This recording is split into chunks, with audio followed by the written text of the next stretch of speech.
Hey everyone, this is Maggiethegsd and welcome to Devlog 7 of the tower defense that I am developing. So this time I added a bunch of new features such as a new detailed map, re-added the mortar, a weapons armory and more.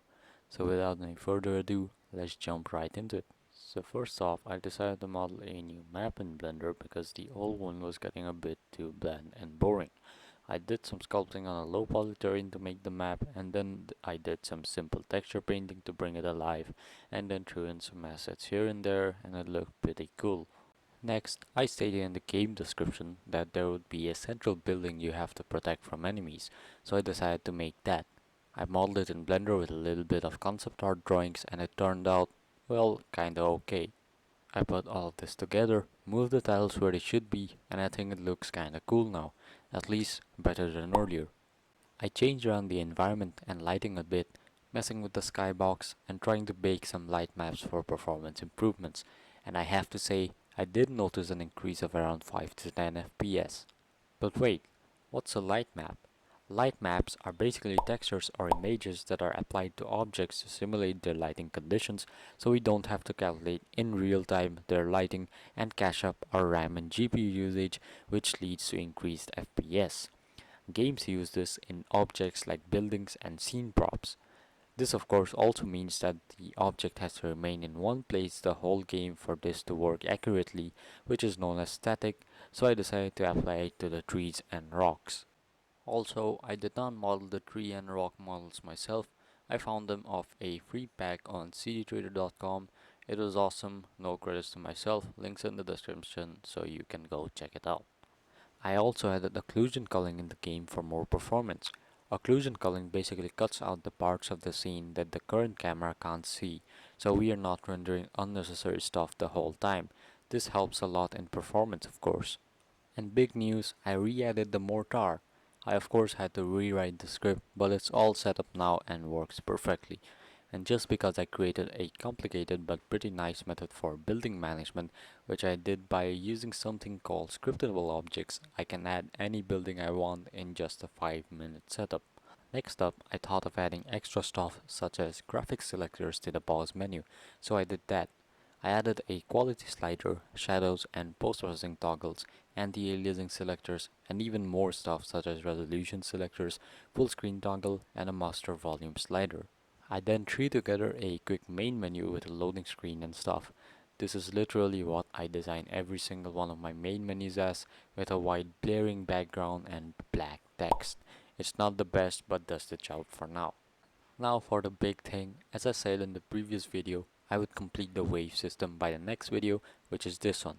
And I did, but with a twist. You see, earlier the wave system concept was that when a wave finishes, a countdown of a constant interval starts, and when it ends, the wave starts.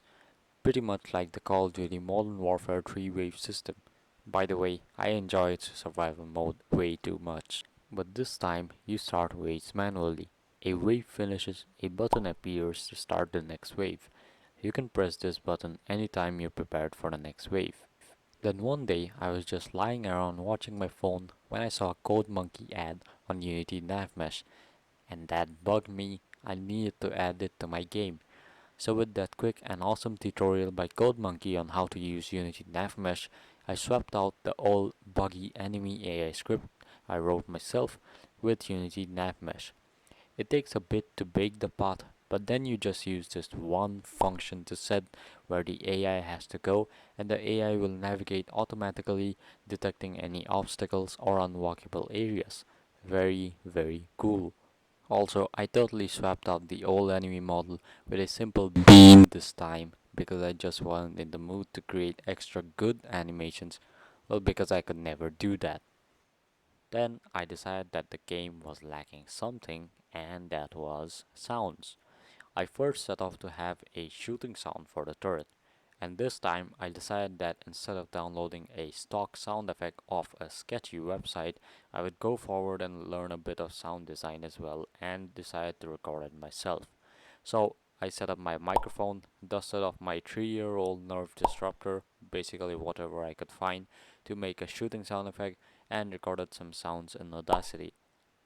I applied some sound effects to them and went forward to record some more sounds, so check it out.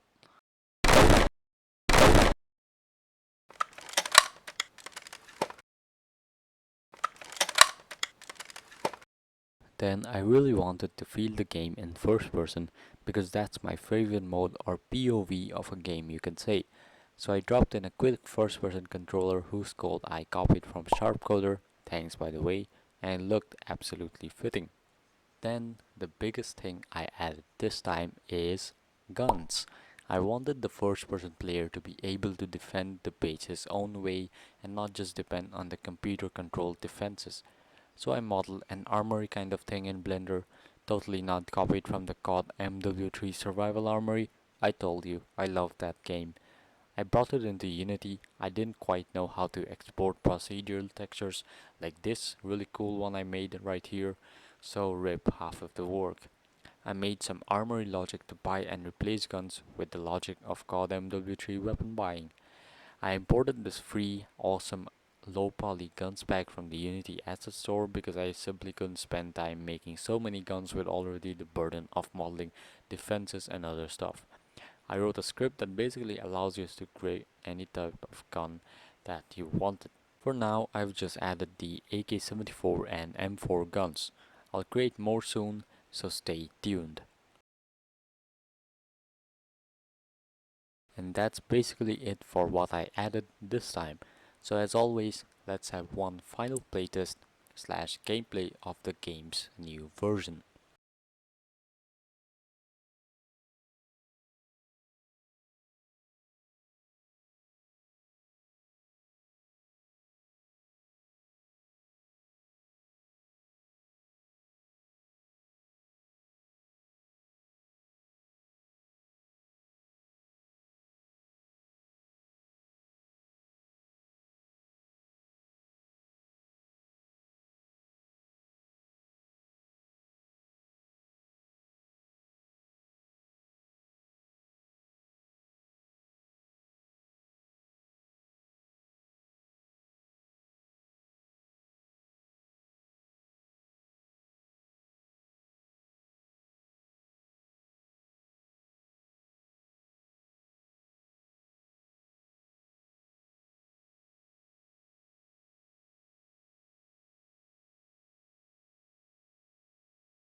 So I hope you like the gameplay, and I also stated in my Discord server that I released the game's prototype. but you will probably see that the page is down when you try to open the link to download the game. I simply took the game down for now because I felt like there wasn't enough to it at the moment. So sorry for that. After finishing up and cleaning up this gun system and maybe optimizing a bit more, I will release a new prototype of the game, so make sure to join my Discord server to get notified when the game gets out. If you want me to release the final game on Steam, meaning more people will play it, please do consider donating on the prototypes.itch.io page when you download the game. I'm trying to raise at least $85 because it costs $100 to release a game on Steam, and there's no way my parents or anyone would pay 7,000 Indian rupee for simply releasing a game. Itch.io for me seems pretty hopeless, so I'm planning to keep the game as a wishlist thing on Steam, where every indie dev has their success. Thank you very much for watching this video. I sure hope you liked it. Stay tuned for the next one, and until next time, goodbye.